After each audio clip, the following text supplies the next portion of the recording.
You just want to watch your team play. But somehow, watching football in 2025 feels like solving a Rubik's Cube with your wallet.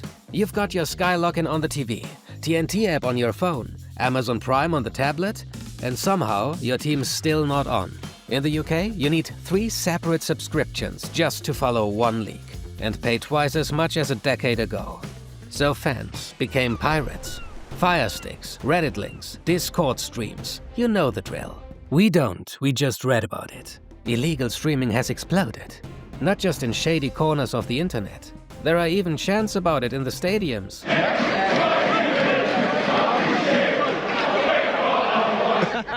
And the entire football industry is freaking out. It's the biggest challenge in the world of football and the sports industry in general. So this isn't just a story about piracy. It's about the broken economics of modern football. How we got here. And what happens when fans, rights holders, and tech platforms go to war? Welcome to Athletic Interest. So what happened that we need a spreadsheet to watch football nowadays? To understand, we have to start with one word: copyright. At its core, copyright is simple. It gives creators exclusive control over their work. If you make something, a book, a song, or a football broadcast, you get to decide who can copy it, distribute it, and profit from it. That's the idea. And for a long time, it was relatively simple to control it. Before Gutenberg, copying a book meant handwriting every word. It was expensive, slow, and limited to elites. Copyright wasn't really an issue, because copying wasn't easy. But once the printing press arrived, suddenly ideas could scale. You could print hundreds of copies, fast, cheap, identical. This freaked out the people in power, like kings and the church, because they no longer controlled who read what. So what did they do? They invented licensing, publishing monopolies, early versions of censorship and copyright to control the copy machine. Fast forward to today, the internet is like the printing press, on steroids. But now we're not just copying books. Suddenly, every fan with a Wi-Fi connection has access to what is basically a magical copying machine. You click once, and you've cloned a perfect stream in HD in seconds. No quality loss, no physical media, no shipping cost. And no matter how many lawyers or firewalls you throw at it, you can't uninvent the tech. While movies, music, and books all had to adapt, football and basically any live sport is different. Because of life value. A football match isn't a song you replay forever. It's 90 minutes that lose most of their value the moment the whistle blows. Once the game is over, the stream is worthless. That makes the protection of those streams in real time extremely valuable and extremely difficult. Broadcasters pay billions for that live window. If someone watches it for free, that value evaporates. And you could argue that we wouldn't have such a high-quality broadcast with HD and super slow-mo cameras if there wasn't so much money in the market to produce it that way. So yeah, this is about copyright, but it's also about money and control. And in the age of digital abundance, football rights holders are fighting to keep that control. But they are up against a very powerful opponent. Because the fans are furious. If you live in the UK, you need 3 separate subscriptions to follow just one league. And it still won't give you all the games.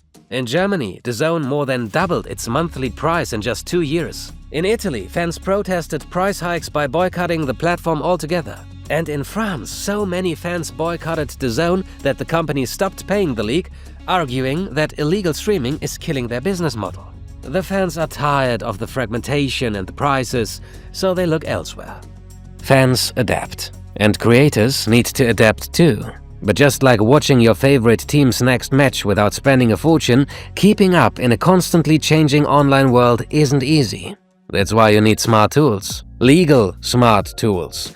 And that's where the sponsor of today's video, Ahrefs, comes into play. Ahrefs' free webmaster tools offer automated site audits that pinpoint any issues holding your site back from reaching its full traffic potential. Plus web analytics that show real-time visitor data. All while protecting your privacy and keeping your site fast. And if you want to level up even further, Ahrefs' several paid features got you covered. track content changes on competitor sites, instantly fix SEO issues flagged by automated audits, and save hours of manual work. All in one place. You can sign up at ahrefs.com/AWT or via the link in the description. Just please don't use it to build the next underground streaming empire. That pirate ship has sailed. Just look at Reddit, Discord, Firesticks, Telegram groups. They share tips, stream links, VPN tutorials. Basically, they are organizing themselves. And that's what makes football different. Piracy has become part of football culture.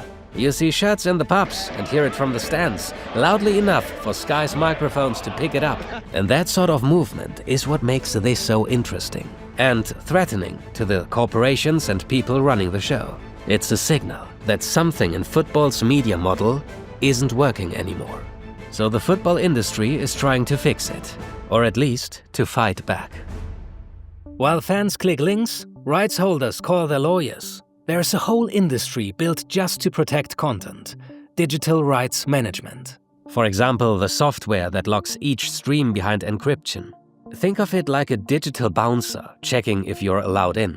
Then there's watermarking, where each legal stream is tagged with invisible or sometimes also visible data like a fingerprint. If it gets leaked, they can trace it back to the source. If a leak is detected, the next layer kicks in. The takedown teams. Regulators like Arcom in France now have the power to block pirated football streams in real time. A domain can be blacklisted minutes after kickoff. UEFA is working with Meta to scan Facebook and Instagram for illegal content. And Sky has called on Amazon to crack down on jailbroken Firesticks, accusing them of helping piracy spread. But the biggest hammer is legal enforcement. In the UK, 5 men were sentenced to a combined 30 years in prison for running an illegal streaming service called Flawless. It had thousands of subscribers, its own branding, even customer support, so many fans didn't even realize they were subscribing to something illegal. And it generated millions. This wasn't just fans sharing a link. In the background, there is a whole ecosystem of companies focused on detecting, reporting, and shutting this stuff down. Content protection firms work with broadcasters to monitor every broadcast minute. They scan forums, track down leaks, and try to keep up with a moving target. But for every stream that gets shut down, another one pops up. It's a cat and mouse game, and it never really ends. Because copyright laws vary from country to country, while the internet doesn't care about borders. And that's the point. A lot of the time, these streams don't come from hobbyists in their bedrooms. It's something bigger. In some cases, it's organized crime. The men behind the Flawless operation had 30 employees. One of them working undercover at an anti-piracy company. They made more than 7 million euros in just a few years. And while Flawless simply charged money for access, many illegal streams are just a gateway, used to drive traffic to betting sites, gambling apps, or other businesses tied to organized crime. Let's be clear, this isn't some romantic Robin Hood story. It's a serious crime, often linked to networks that have nothing to do with football. And shutting that down, absolutely necessary. But that's not what most fans are doing. When a student clicks a Telegram link on a Saturday afternoon, they are not trying to fund the mafia. They are just trying to watch their team without taking out a loan.